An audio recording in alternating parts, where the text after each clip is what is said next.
Have you ever noticed how everyone keeps chasing the newest releases while some of the best games ever made are just sitting there collecting dust? I'm talking about games so good they can make brand new AAA titles feel boring. Games with unforgettable stories, insane gameplay, incredible worlds, and moments that stick with you for years. And the craziest part? A lot of people never played them, so before you spend another $70 on the latest hype train, trust me, there are some absolute masterpieces you need to experience first. A few of these completely blew my expectations away. One of them has one of the greatest FPS campaigns ever made, and another is still one of the most immersive games I've ever touched. If you're looking for your next obsession, you're definitely in the right place.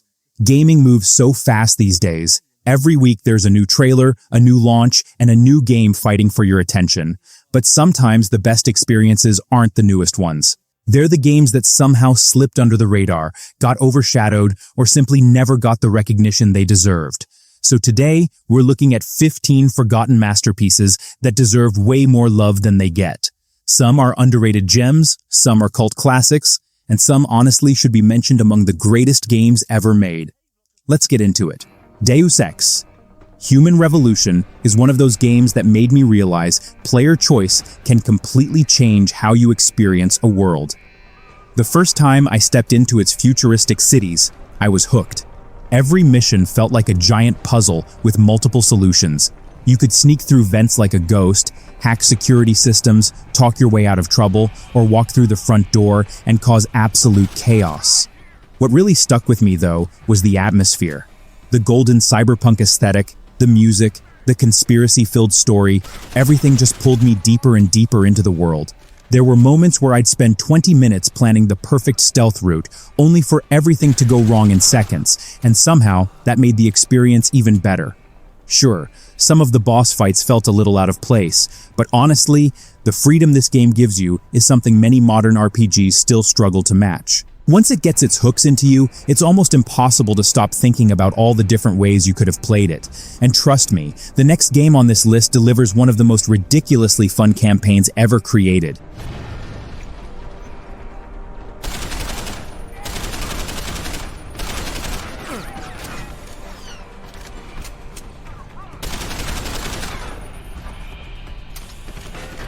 Titanfall 2 is the kind of game that makes you wonder how the industry ever let it become underrated. This is easily one of the most fun FPS campaigns I've ever played, and honestly, it's not even close.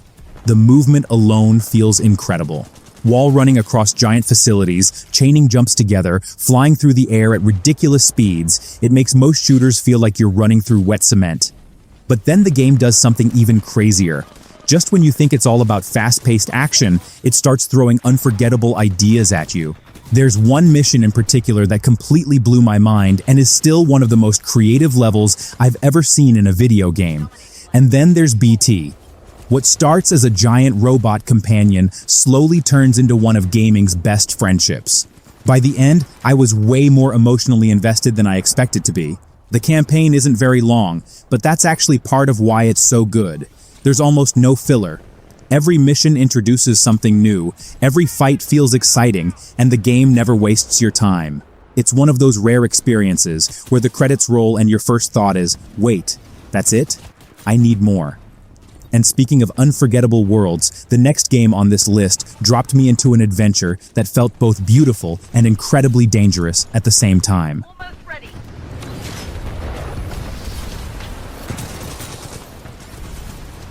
Pilot, your Titan is standing. Copy that. Stand by for Titanfall.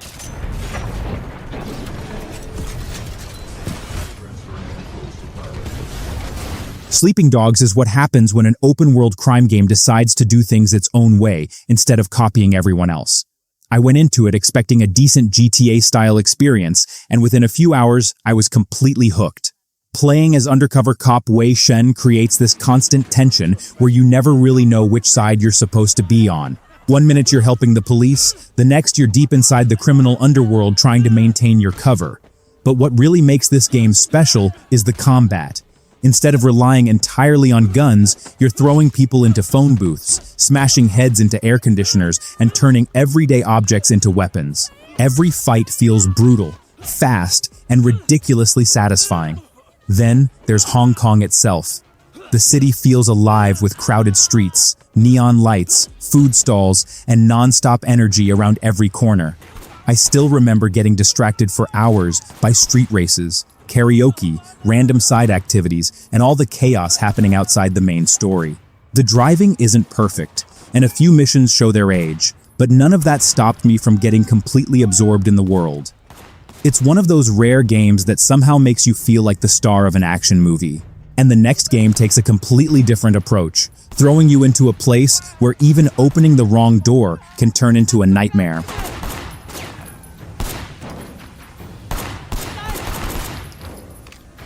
Prey is one of those games that somehow slipped past a huge number of players, and that's honestly a crime. The first few hours completely messed with my head in the best way possible. You're trapped on a massive space station where literally anything could be an enemy. That coffee mug sitting on a desk, it might be harmless. Or it might suddenly unfold into a nightmare creature and launch itself at your face. After a while, I became so paranoid that I started smacking random objects just to make sure they weren't alive. What makes Prey so addictive is how much freedom it gives you. Every obstacle has multiple solutions. You can hack your way through, find hidden paths, use alien abilities, or come up with something completely ridiculous that somehow works.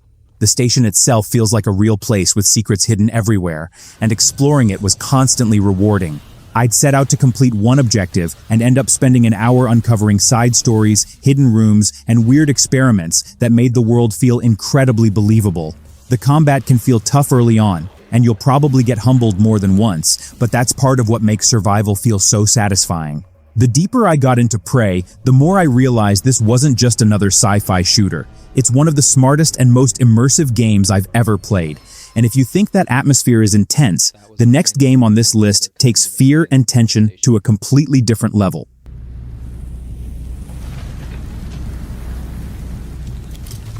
And this is a third way to use the glue cannon.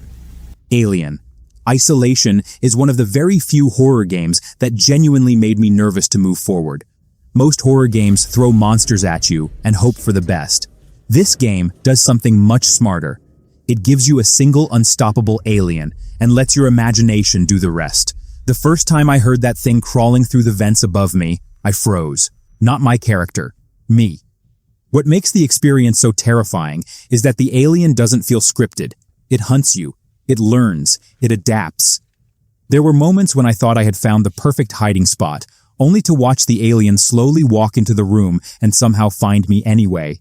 The atmosphere is unbelievable. Every hallway, flickering light, and warning alarm makes the station feel like a place where something has gone horribly wrong. Resources are limited, so every medkit and gadget feels valuable. Sometimes I'd spend 10 minutes hiding under a desk, just waiting for the coast to clear. And somehow, those moments were just as intense as the actual chases. Sure, the game runs a little longer than it probably needed to, but when it's firing on all cylinders, few horror games can touch it. Even years later, hearing that motion tracker beep still gives me flashbacks. And if you think surviving an alien is stressful, the next game throws you into one of the most immersive medieval worlds ever created, where simply staying alive can become an adventure of its own.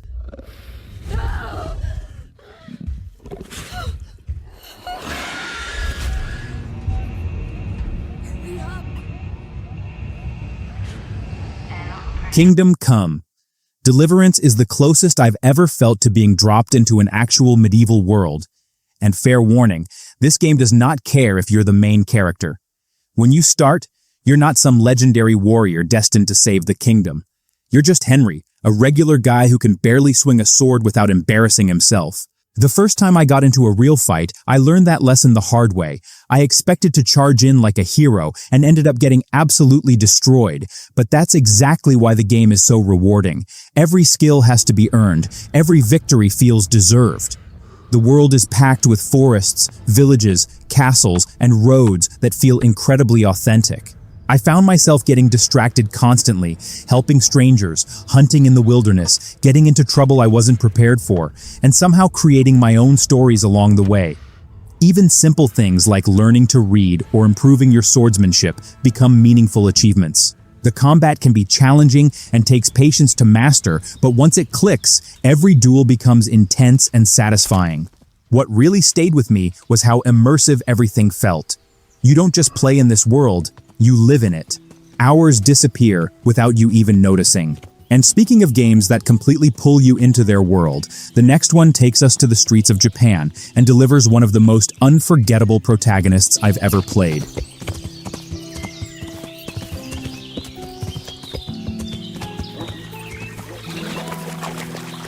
Yakuza 0 is one of those games that sounds impossible to explain until you actually play it. One minute, you're caught in a serious crime drama filled with betrayals, power struggles, and emotional moments that hit way harder than expected. The next minute, you're helping a guy who desperately wants advice about something completely ridiculous, and somehow both feel equally important. That's the magic of Yakuza 0. The story grabbed me almost immediately. Watching Kiryu and Majima navigate a world full of danger, loyalty, and ambition kept me glued to the screen for hours. And then, there's Majima. Every time the game switched to him, things became even more unpredictable.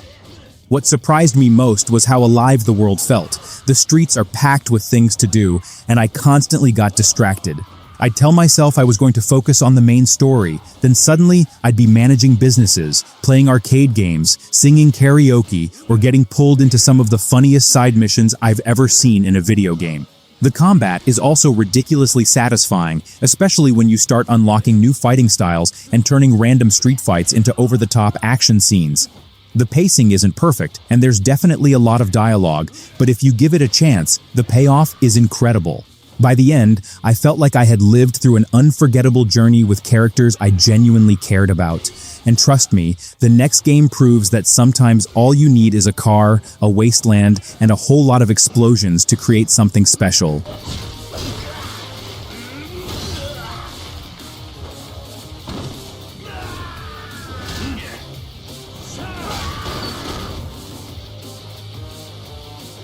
Mad Max is one of the biggest surprises I've ever played because almost nobody talks about how good it actually is. I expected a decent movie tie-in style game and ended up spending dozens of hours tearing across the wasteland like a maniac. The world is brutal, empty, and dangerous, but that's exactly what makes it so memorable. Every time you leave a safe area, it feels like an adventure waiting to happen, and then there's the magnum opus, your customizable death machine. Upgrading that car became an obsession for me. I'd spend hours hunting for scrap just so I could add bigger engines, stronger armor, and weapons that turned enemy vehicles into flying pieces of metal. The car combat is absolutely incredible. Watching rival gangs chase you through sandstorms while explosions light up the desert never gets old. The hand-to-hand combat feels familiar if you've played the Batman Arkham games, but it still packs a satisfying punch, especially when you're surrounded by enemies and barely surviving. The story isn't the strongest part of the experience, but honestly, I barely cared because the gameplay loop was so addictive. Every outpost cleared, every upgrade unlocked, and every vehicle destroyed made me want to keep playing. It's one of those games that quietly does almost everything right and never gets the credit it deserves. And the next game on this list drops us into a world where every bullet matters, every journey feels dangerous, and the atmosphere is so good you can almost feel it through the screen.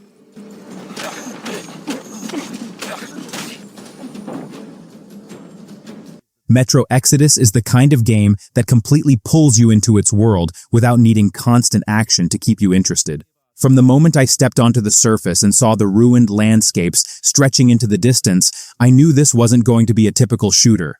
What makes Metro Exodus special is the atmosphere. Every journey feels dangerous. Every abandoned building feels like it has a story to tell. I'd spot a small structure on the horizon, head over to investigate, and end up finding supplies, hidden lore, or something horrifying waiting inside. The game constantly rewards curiosity, and when things do get intense, they get really intense. Ammunition is valuable, resources are limited, and sometimes avoiding a fight is smarter than starting one. That survival element made every encounter feel meaningful. I also loved how the world changes as you travel across different regions.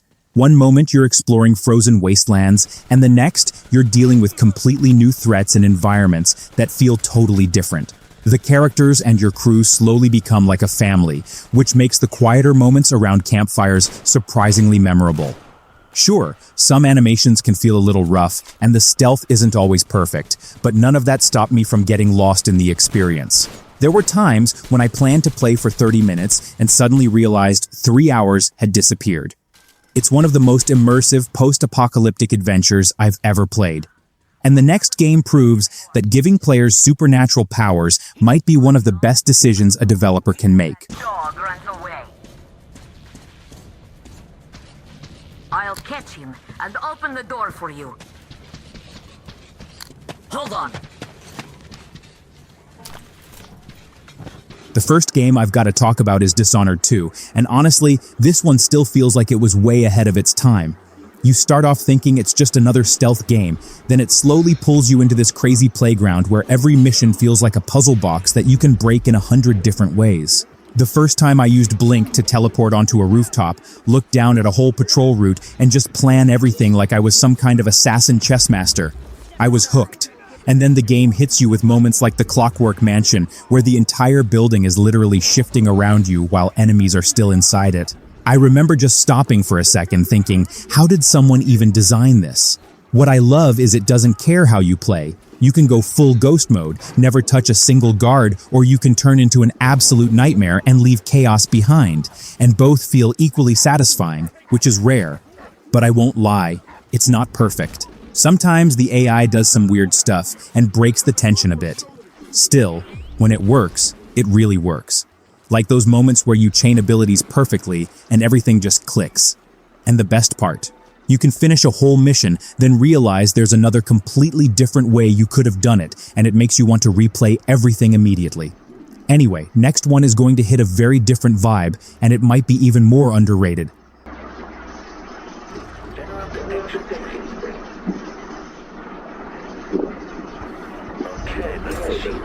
Next up is Marvel's Guardians of the Galaxy, and I'm still shocked this game didn't blow up the way it deserved. Going in, I thought it was just going to be another generic superhero game, but it's actually one of the most fun single-player experiences I've played in years. You're basically just Star-Lord, but the real magic is the team around you. Rocket talking trash non-stop, Drax taking everything way too literally, Groot just chilling like always, and Gamora acting like she's babysitting everyone. And somehow, all that chaos turns into combat that actually feels super smooth once you get into the rhythm of giving orders mid-fight. What really caught me off guard was the story. It's not trying to be overly dark or confusing, it's just straight up fun, emotional in the right moments, and weirdly relatable when the crew starts arguing like a dysfunctional family on a space road trip. There were moments where I was laughing out loud, and then 5 minutes later I'm like, wait, why am I kinda emotional right now?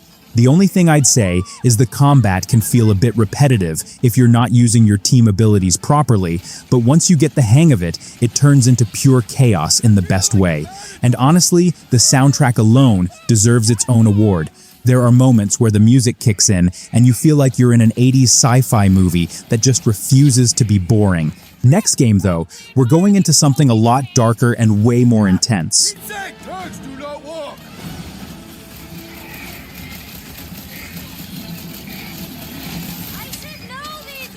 Next one is Sifu, and this game doesn't even give you time to breathe. From the moment you step into that first fight, you realize this is not your average brawler. It's brutal, it's fast, and it's going to punish you for every single mistake.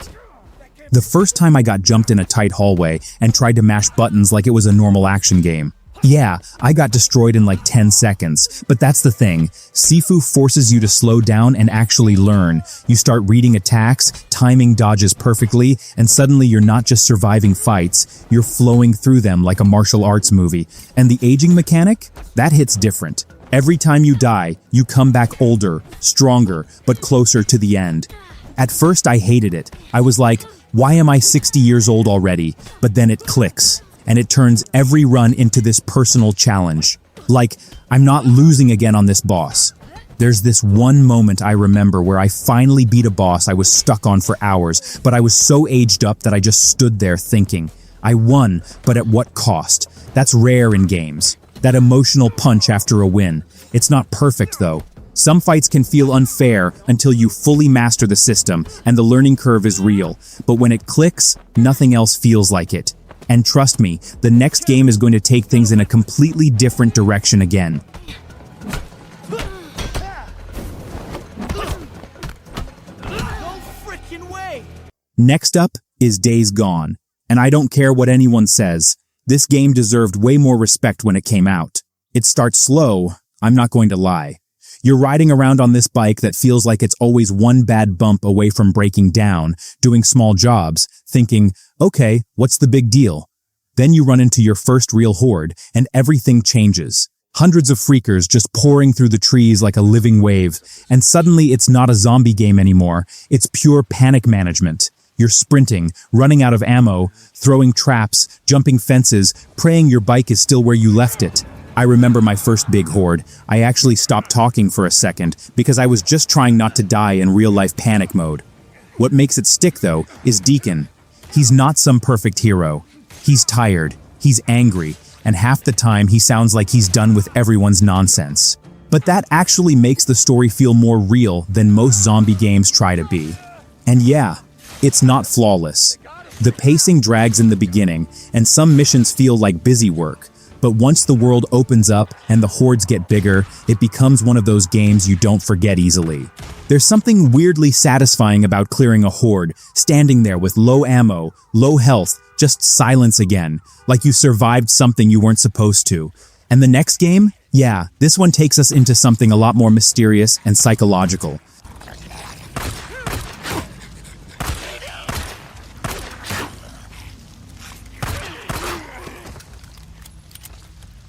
Next up is A Plague Tale, Innocence. And this game doesn't try to overwhelm you with action, it slowly pulls you into something way more unsettling. At first it feels like a quiet story about siblings just trying to survive in a brutal world, but then you see it. The rats. And not a few rats. I'm talking thousands, moving like a living black ocean that just consumes everything in its path. There were moments where I literally paused because I didn't want to walk into the next area. Not because I couldn't handle it, but because the atmosphere is that heavy. You're sneaking through plague-ridden streets, using light as your only real weapon, and it feels like darkness itself is chasing you. What really hits is the relationship between Amisha and Hugo. It's not forced or overly dramatic. It feels protective, stressful, and emotional in a way that actually makes you care when things go wrong. And things go wrong a lot. I remember one section where I thought I had everything under control, then the game just flipped it, and suddenly I was scrambling through fire, rats, and guards all at once. It's not a perfect game though. Sometimes the stealth can feel a bit scripted, and if you miss the vibe, it might feel slow. But if it clicks, it really sticks with you because of how intense the world feels without constantly throwing action at you. And the craziest part? It somehow makes silence feel more dangerous than combat. Next game is going to shift gears again, and this one is a totally different kind of obsession. But you have your sling. You can protect us. It's not that easy, Hugo. Oh.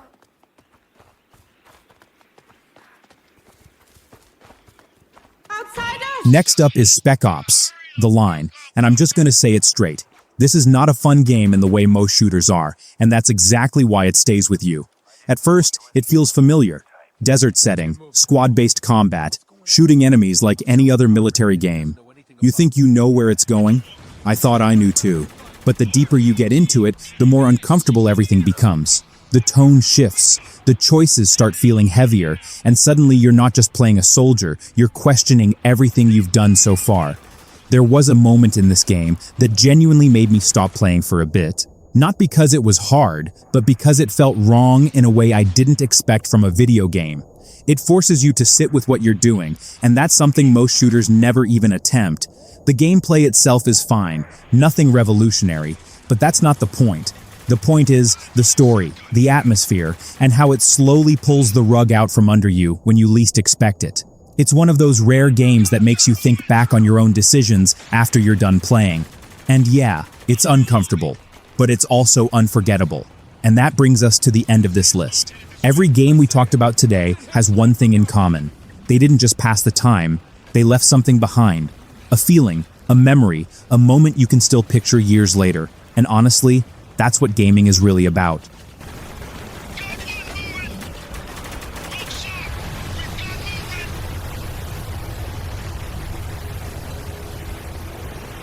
If you enjoyed this journey, hit the like button, subscribe, and tell me in the comments which forgotten masterpiece I missed. I might bring it back in the next part. And don't just rush into the next big release. Sometimes the best games are already waiting for you in the past.